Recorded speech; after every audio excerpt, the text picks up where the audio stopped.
Cover Street. The creek runs right through town, right, and under the stores, and then right down, right out into the harbor. So is this underground road? No, it was a ordinary creek. Okay. There was a bridge there on Cover Street.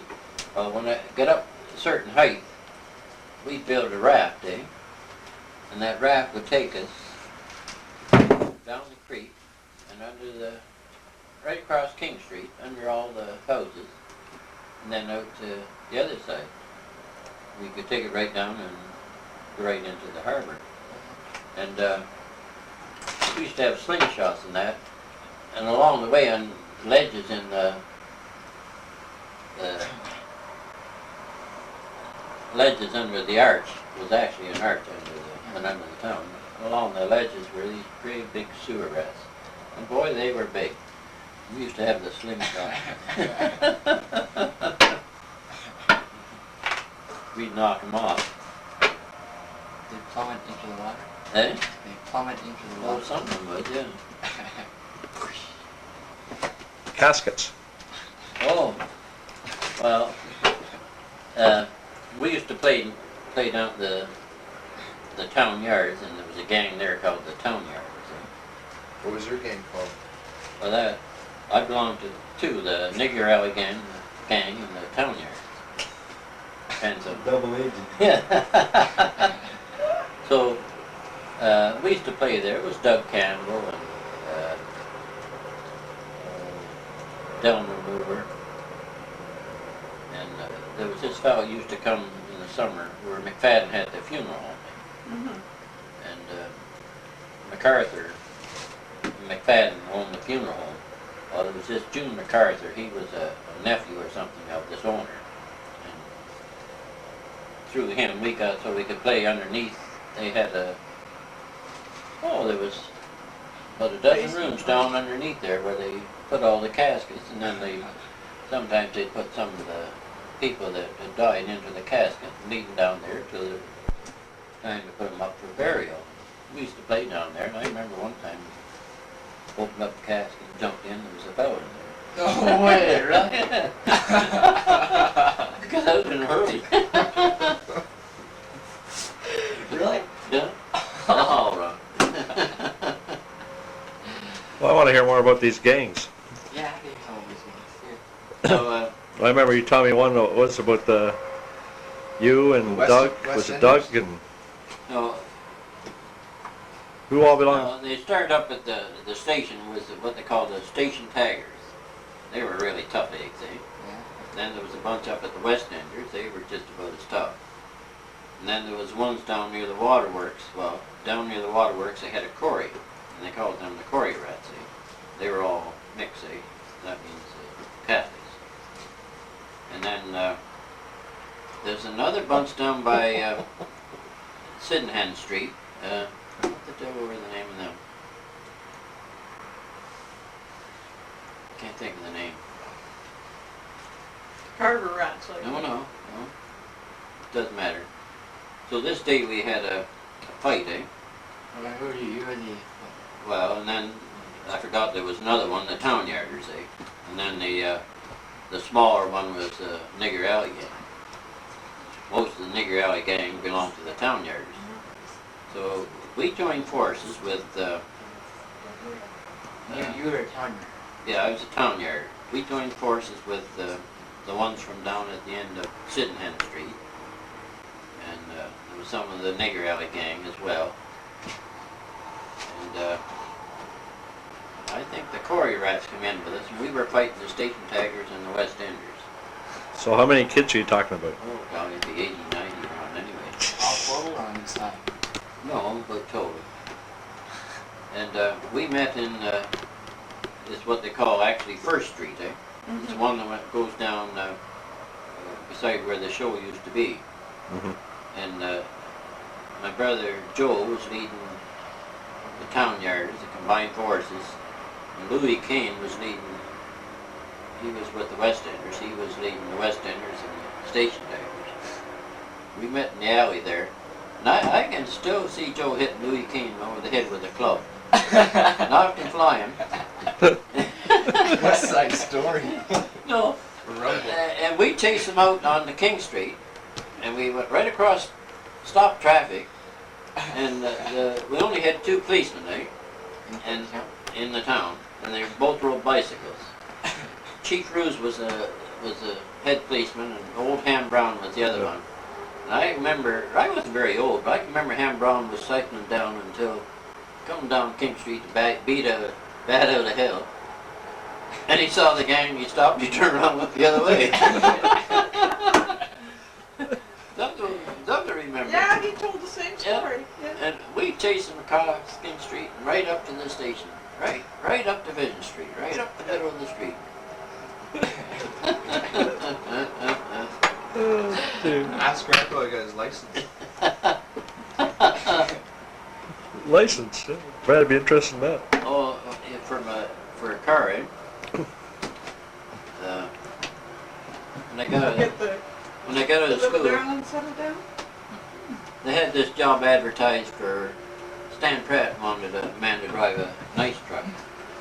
He bought out City Service Ice, and they had a little ice house down by the lake there, by the harbor. So I applied for the job and I got it. Stan asked me if I drove, and I said, hell, I've been driving for years. I never drove a car before in my life. Started lying early in life. So I got Doug Niles, he had a 28 Chev. We come out Vernon Street there, and he showed me how to change gears. So I went down and I got the job. I would do not too bad. So we lived on Cover Street, so I pulled up in the laneway by the house at noon hour, just this, like a little half ton with a hood on it to carry the ice in. So I pulled up in there at noon hour, went in to have my dinner. Well, so I got out, get in the truck. And you know, if you haven't drove before and gear shift, sometimes you slip and she goes forward in a hurry, and it did, but the ice stayed midair. I lost all the ice. So I had to get the hose from the house, lined up on the sidewalk, and wash it all off. And then I continued on my way, but near the end of the week, I thought, hell, I better get a license, eh, if they get in an accident or they stop me. So I went up to the West End. Richardson. Yeah, Fred Richardson. He was handling the license. That's young Joe's grandfather's got it. Yeah, Joe Richardson. Yeah. So I called in to see about getting a license. Eh? So he said, have you drove much? Yeah, I wasn't very old, 17, something like that. 18. Before I knew you. Yeah. Oh, I said, I've been driving for years. Well, it looks as though you can drive. So he gave me the money and he said, would you go down and get me a case of beer? So I must have had Doug Chev.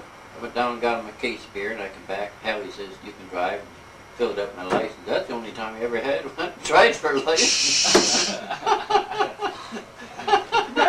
He filled it up.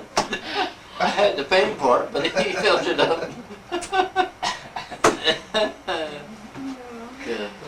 Yeah, you told maybe Brad about the one cutting ice out in Pratt's Pond, Oh, yeah. the guy's finger. Oh, the Bogey Waters. That was in wintertime. We were cutting ice, eh? Right We had over these here. big, Right over in this right pond. down this pond here. It used to be full of water. That's how pure it was. They used it for ice, eh? Mhm. And they had these big long saws, eh? And I was in charge of the crew anyway. We dug a channel. Then they had a horse there and they had a big hook on it. We put the ice in the channel and the fellow would drive the horse up and the ice would come up down. We had a ramp going down into the big barn that we used for the ice house. So this town drunk, Bogey Waters was his name, that's what they called it, Bogey. He was handling the horse, eh? And the ice kind of went sideways. And I hollered at Bogey to stop the horse. Well, instead of pulling back on the rein, he grabbed the chain, eh? That pulled it up. Well, his finger went up, and I can still see his finger flying through the air. So his finger right off. So as soon as he let a holler up, so I ran up and grabbed a handful of snow, and I put it over it, so we went phone Stan Pratt. he come out, finally took him in the hospital. Like that bogey was at work the next day With or without the finger? without the finger. Who hung on to his fingers? I did. So that, before I went home, your grandmother will tell you the same thing. I picked the finger up and I took it home.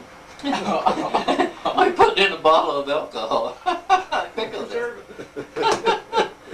And Bogey was working with me. And he kept telling me, George, he says, I can feel that finger. He says, I'm scratching it all the time. Sometimes he says it'll ache and sometimes it'll scratch it. So finally I had to tell him that I had the finger pickled. So he said, you have to bury it. He says, it'll bother me. So I buried it. And he claimed as soon as I buried it, he said that didn't bother him anymore.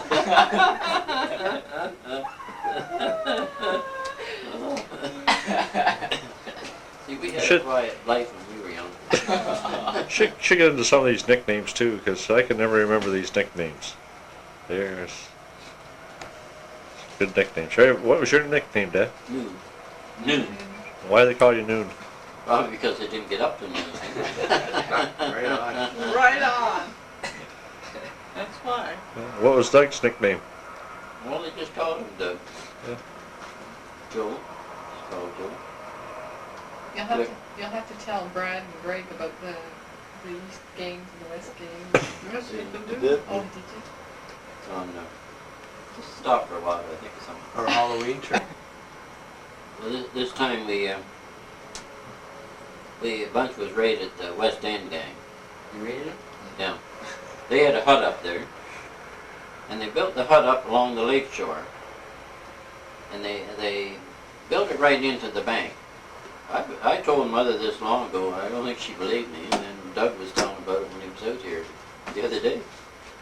So, and they had a lid on, like you would in a submarine. You lifted the lid up to go down, and then when they come up, they lifted the lid up.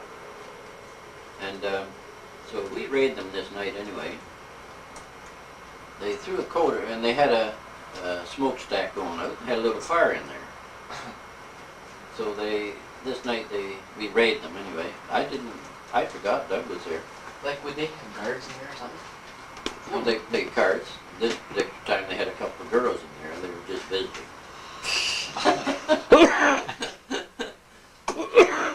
They threw an old rag, or I think it was an old burlap sack over the chimney. Well, You that guys smoked did. them out. So I can still remember the two girls coming out, Marjorie Copeland and Irene Kaiser. I went to school with them. They come out. I hid in the bush when I watched them all come out, because if they had caught you, they would beat the hell out of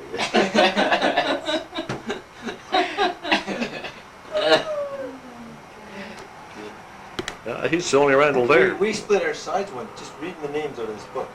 Yeah. And they just went by those names. It wasn't any, Big deal. no. Did you get your name? For a Bus long King? time, I didn't know who. I'd Bus been over to King? the Randalls, I didn't know who this new Randall where they were talking about. Nobody told me his name was new, but Pour over and they bought kept Carter talking Hall. about Nooney this, Really? Nooney that. Arnold And it was Hall. Dad. Did you have any fights with Port Hope gangs? Just when we went over to bother their girls. No, but that used to be that way all the time. The fellows, every night you'd see the fellows from Port Hope hitchhiking or Coburg hitchhiking to Port Hope, and the guys from Port Hope hitchhiking to Coburg. There wasn't too many cars then, you had to hitchhike. Just to see the girls. Yeah. Well, the PAB used to be right where it's the byway there now. It used to be the AMP, eh? That's where they used to have the PAB, remember, right on the highway? Now, how'd you and Mom meet? Well, no, just a minute, let's not get it. Eh? That must have been down the path. Yeah, it was it PAC or Young People's? No, it must have been the Must past, have been, yeah. because you're the one that started needing young people in the I church. guess that's right. Where is the path? You said, why don't you come for young They people? tore it down. Where is it? Like, what was it? Pavilion, where they used to dance. Oh, I can dance on. Yeah.